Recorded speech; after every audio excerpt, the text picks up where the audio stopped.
Hoy, qué gusto. Nuevamente estoy con nada más y nada menos que con el ingeniero, abogado y economista don Mario Golaf, que él me acompaña en muchas de estas aventuras, así que podríamos decir literarias. O sea, cada vez que escribo algo, no sé por qué, pero siempre aparece a mi lado su consejo, su apoyo. Y ahora estamos frente a este nuevo libro que, como siempre, los últimos que he trabajado son todos disruptivos, porque le puse una dimensión nueva al libro. Aparecen por ahí la posibilidad de que a través de un celular puedan ver una entrevista, puedan tener la posibilidad de leer algunos artículos, y por eso he invitado a alrededor de unos 10 especialistas para que nos ayuden y nos comenten algo sobre, por ejemplo, un tema es qué es lo que está pasando con el empleo en los países desarrollados y de qué forma los afecta la inteligencia artificial. Así que muchas gracias, mi estimado Colab. ¿Qué opinas al respecto? ¿Hay que tenerle miedo? ¿Hay que hacer algo? ¿Hay que reinventarse? ¿Cómo ves ese tema de la inteligencia artificial y su impacto en lo que podríamos decir los índices de- de desempleo en general? Bueno, ante todo, gracias Jimmy por la invitación. Siempre es un placer estar y tratar de seguirte los pasos. Te corro, corro, corro, pero no te alcanzo. Así que siempre colaborar dos granitos de arena de un pensamiento eh, me resulta muy placentero. Bueno, mira, respondiéndote así en términos generales, el ser humano tiene la tendencia, cree que la estabilidad, lo fijo, es algo bueno. Y eso hace que piense que la Tierra está fija, que no se mueve y de que lo que hubo ayer habrá mañana o habrá hoy. Y desconoce que al mirarse al espejo, lo que vio ayer no es lo que ve hoy. Todos cambiamos, es inexorable. Bueno, en el mundo laboral pasa lo mismo, y pasa lo mismo por una razón. Pero te voy a dar un poquito de mi background. Yo soy abogado de propiedad intelectual, abogado de patentes. Pero antes de ser abogado de patentes, estudié un máster en International Management, o sea, un magister en administración de empresas multinacionales. Y trabajé en eso varios años. Y una de las cosas que ocurren es que en el área de tecnología, que es donde yo trabajaba, es que las tecnologías mudaban a una velocidad exorbitante. O sea, ¿qué significaba? Que cada 3, 6 meses había algo disruptivo. Yo hoy lo veo como abogado de patentes porque soy el que le doy vida legal a esos inventos y veo cómo cada invento, por su necesidad, tiene, por su forma de ser intrínseca, tiene que ser algo disruptivo, si no, no sería una patente. Y eso pasa en todas las áreas. ¿Qué pasa? ¿Cómo eso afecta? El trabajador va, estudia o no, o tiene un trabajo y de repente cambió la tecnología. Eso implica que el trabajador pueda adaptarse y quizás no. Si la tecnología es completamente diferente, te cuento una. Yo trabajaba en una empresa, la empresa que inventó el módem, que se comunica a dos computadoras. La empresa vendía 1.200 millones de dólares al año, tenía 1.000 empleados, y de repente, y tenía 80% del mercado. O sea, que es una empresa que más sólido que eso no puede haber. Sin embargo, meses después que me incorporé a la empresa, vino un competidor, sacó un producto el doble de rápido. Bueno, ¿quién quiere ir en un triciclo cuando podés ir en una bicicleta? O en una bicicleta cuando podés ir en un automóvil. O en un automóvil cuando podés ir en un avión. La velocidad de comunicación es fundamental. Y de repente nos quedamos, la gerencia, diciendo, bueno, ¿y ahora qué? Bueno, con la gran promesa de que iba a salir un producto que iba a ser 100 veces más rápido de que le habíamos lanzado al mercado. Pero ¿qué pasa? Vamos a una exposición donde todo lo de comunicación estaba previsto y al lado del booth donde estábamos nosotros había otra empresa que yo no conocía que lanza un producto que no es de 100 megabytes por segundo de transmisión, sino de 1 gigabyte, 10 veces más.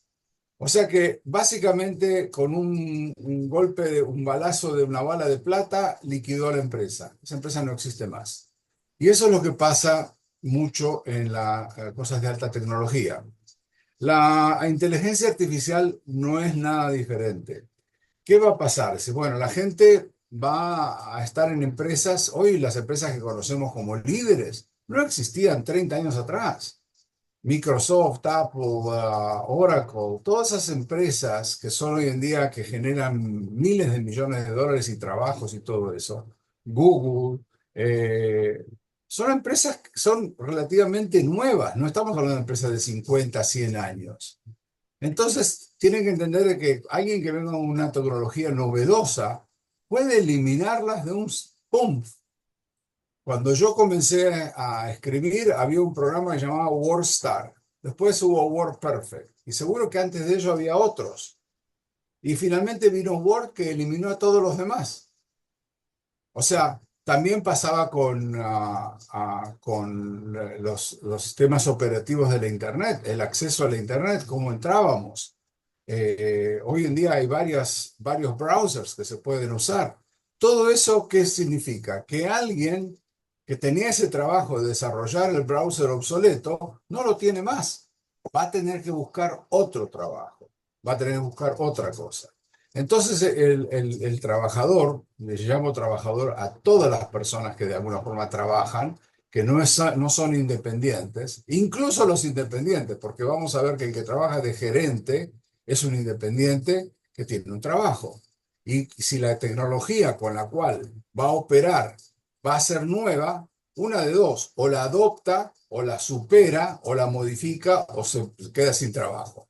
No importa si es el dueño de la empresa o si es simplemente un empleado raso.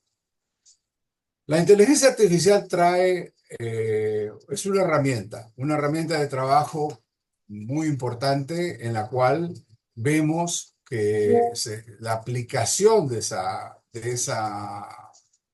tecnología abarca muchas áreas.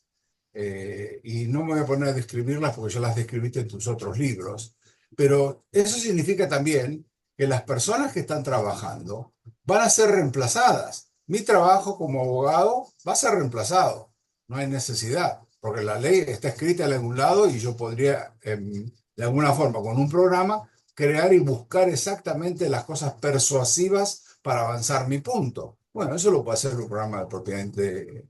¿Qué significa? ¿Que mi trabajo como abogado está terminado? No, ciertos aspectos de eso están. Eventualmente quizás todo esté. Pero por el momento ciertos aspectos de mi trabajo van a ser eliminados por la inteligencia artificial. ¿Qué va a pasar con las patentes? La misma historia. Van a poder describirlas diferentes. También eso va a desaparecer. Llenar formularios va a desaparecer. Mi trabajo como ingeniero, no, ese no va a desaparecer porque estoy en la parte de capacitación, pero si mi trabajo está en un área que no hay demanda, también va a desaparecer, una de dos, o me reinvento o desaparezco.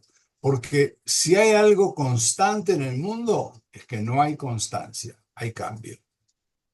Oh, magnífico. Yo veo que lo que decís es exactamente, prácticamente la esencia de lo que yo vengo escribiendo. Y alguien me dice, mira, por suerte lo que vos haces nunca te lo va a reemplazar, va a ser reemplazado por un robot porque estás creando, estás inventando. Y yo le digo, no, te equivocás. Hoy en día hay modelos generativos que pueden escribir un libro mejor que yo porque están haciendo cosas insólitas. O sea, vos ves que ahora salió, por ejemplo, O1 o O3, son esos programas del mismo grupo de ChatGPT que tienen, entre comillas, el concepto de la facilidad de pensar. Y eso hace que vos le puedas decir cosas de, mira, ¿qué opinas sobre este autor? ¿O qué opinas sobre tal cosa?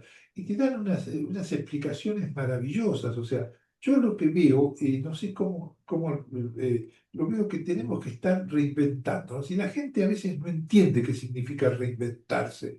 Yo, yo ya tengo muchos años y empecé trabajando en IBM. Y ahí en IBM fue mi primera reinvención. Me di cuenta que yo trabajaba con algo que te hacía asustar también, porque cuando yo empecé con IBM aparecían las máquinas grandes, la 370, la 380, y la gente decía, uy, Trabajé nos con van a la quitar el trabajo 370 a y la todos. Y 370. sin embargo, daba trabajos como loco, porque la gente seguía tomando trabajos, aparecían los programadores, los que sabían Fortran, COBOL, F1. Yo me acuerdo que estudiaba rápidamente, yo era profesor de esos lenguajes, y hoy en día cuando quiero estudiar el nuevo lenguaje de la supercomputadora, me doy cuenta que no es tan fácil porque antes era todo dicotomizado, ahora apareció una nueva variante que ya La aparece, Quantum, el la computadora neurobit, una Quantum, cosa sí. distinta. ¿Cómo ves, por ejemplo, vos considerás que la gente en cierta medida, cuando tiene estos temores, vos crees que un libro de esta característica puede ayudar al lector? Yo quisiera que le des algún consejo, porque ya me has tocado Sí. todos los temas que yo te iba a preguntar y te adelantaste. ¿Qué opinas vos del lector? Qué conviene para un buen lector para sacarle provecho no solo al libro, sino a la vida, a la inteligencia artificial, a lo que hoy se llama IGA o AGE, o sea, ese punto de singularidad, ese punto tan importante que está muy de moda ahora? Mira, en general te voy a decir un par de cositas. Yo creo que la palabra pensar no le corresponde a una computadora. La computadora puede escuchar, o ya sea por texto Sí, o porque traduce lo que decís en palabras, y transformar eso en una pregunta que de alguna forma es, a través de un algoritmo, es hilvanado a una respuesta que parece una respuesta pensada. Pero el argentino conoce la palabra chamullo y yo creo que la computadora chamulla, o sea, te cuenta un cuento. No tenemos que tener miedo de la computadora, no tenemos que tener miedo de la inteligencia artificial, que no es más que una información ordenada de cierta manera para ser más o menos persuasivo en la respuesta. Y yo creo que la gente tiene que tomar esto como un martillo. Un martillo es una herramienta maravillosa. Si le pegamos a un clavo que une dos pedazos de madera, tenemos algo fabuloso. Pero si le pegamos al dedo, nos va a doler. Tenemos que tener simplemente cuidado. Es una herramienta muy efectiva, pero no es capaz de pensar. Es decir, nosotros tenemos que tener la capacidad de entender la respuesta y verificar si esa respuesta coincide. Ahora, digamos en tu caso que vos te dedicás a escribir en estos últimos años, decís, bueno, yo quiero consultar para ver qué ideas me da y por dónde va la cosa y qué es lo que está pasando. Me parece fabuloso porque vos estás cotejando con el resto del universo, que obviamente nos excede, a ver qué pasa en ese universo y a ver si yo estoy yendo por el camino o mi pensamiento es original. Pero al fin del día, vos sos el que decidís qué tal usar cual. o no usar. Por eso te digo que la computadora no piensa por vos, te No, chamulla, te dice no, una cosa muy perfecto. ¿Y agradable que te gusta. qué opinas de algo muy rápido, porque ya nos queda muy poquito tiempo, sobre todo lo que son esas especies de asesores o asesores digitales o directamente los modelos que te asesoran, que vos agarrás y usás prácticamente uno de esos modelos generativos y lo usás como asesor, que le podés preguntar cosas y te guía, te ayuda? Sí, Está de moda, y lo bueno es que cada día se usa más en las empresas. bueno, siempre los usamos. Usábamos diccionarios, usábamos enciclopedias, usábamos Wikipedia, siempre usamos asesores. Si no sabíamos, le preguntamos a una persona, a un colega, a ver qué opinaba. O sea que a mí me parece fundamental y la inteligencia artificial como asesor me parece excelente porque alguien cargó en la base de datos una cantidad casi infinita de datos que no podríamos contener en una cabeza humana y que ordenó de tal manera que al hacer una pregunta, hace un query, o sea, busca dentro de esa base de datos todas las respuestas posibles y te las entrega para que las evalúes. Ahí es donde vos o el usuario, con su conocimiento, filtra y a ver si tiene sentido o no. Porque Pues, si te responde, es como cuántas veces nos hemos perdido con el GPS, que ponemos una dirección y nos manda por un lugar que, no sé, que había un caminito de Morondanga y de no, repente está bien, es lo mismo. Entonces tenemos que tener la capacidad de entender y aceptar la respuesta que nos da, que no es una respuesta, es una propuesta. Correcto, correcto, ¿no? Está clarísimo.